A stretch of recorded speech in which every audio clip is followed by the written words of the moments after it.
Okay, so as I was saying, the third thing that it's going to help you with fostering psychological safety is don't mistake silence for agreement.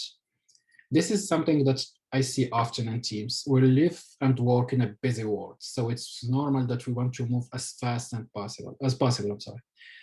With a lot of meetings and a lot of decisions, the easiest thing to do, the easiest thing to go through them fast is to try to get everybody on consensus.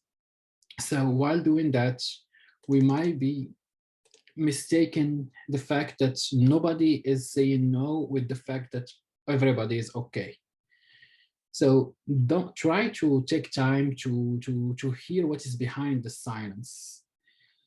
People who might not speak louder are, have valuable points and have stuff to add to the conversation.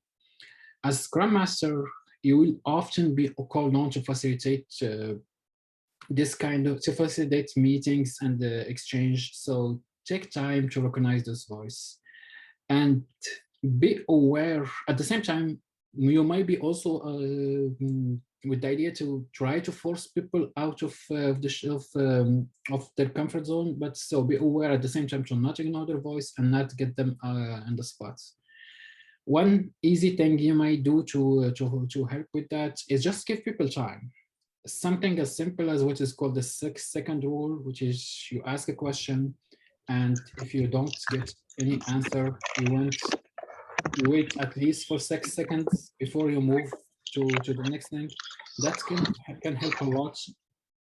That can help a lot with getting people to speak.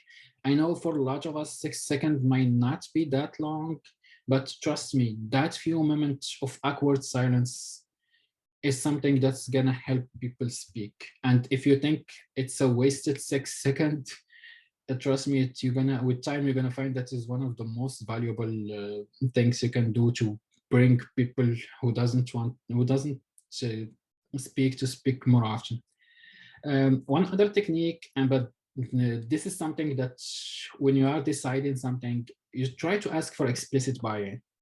I saw this happen a lot with teams when they are planning the sprint. And so this is something that seems to be helping a lot also is like they go one person at the time and ask, okay, is this okay for you?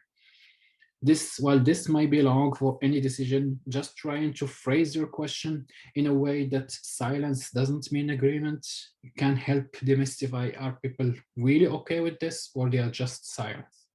We will see later how to phrase the question in a way to make to don't mistake silence for agreement. The fourth thing is recognize that any innovation is risky. This is something that anybody who works in a creative world understand a lot. I have been working in a creative world for a lot of years. I have been a designer. I try to always make things better by doing something new that might work, might not work.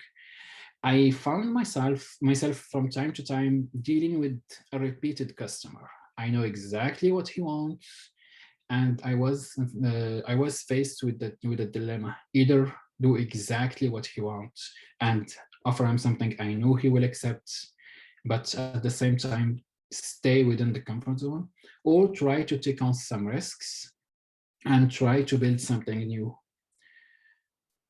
Being here, I would like to tell you that I always took the brave choice and I was really creative all the time, but I didn't. Sometimes I did take on risks and create something great. Other time, I just want to stay within my comfort zone and deliver something I was sure it will be accepted from the first try. I haven't been a designer for years now. Like it has been years since I designed anything, but until now, I can just go to my portfolio and see, okay, this is something that I took on risk and this is something that I did not. I had no idea when I was a designer why I was doing that, but years ago, when I started to research in psychological safety after I got exposed to it in where I was working in a blameless post-mortem process, I know that why sometimes I dare to go to the creative place, and sometimes I just accept mediocrity. I'm sorry. Doing new things is always scary. This is something that everybody agree on. And to be able to surmount this fear, we need to understand this. We need to understand it. After all, we always fear stuff that we don't know, we don't understand. So when you are talking about some new improvement patch, when you are having a conversation, mostly in a retrospective or something, and trying to get to get your people to drop on this some ideas to help improve the team, starts by acknowledging that no matter what they come with, you and your team come with, it might work, it might not work. So be clear about that and say, okay, we will try new stuff. This might work or might not work, but if we try nothing, nothing is going to be improved. Doing the same thing the same way and expecting different results is not a smart choice.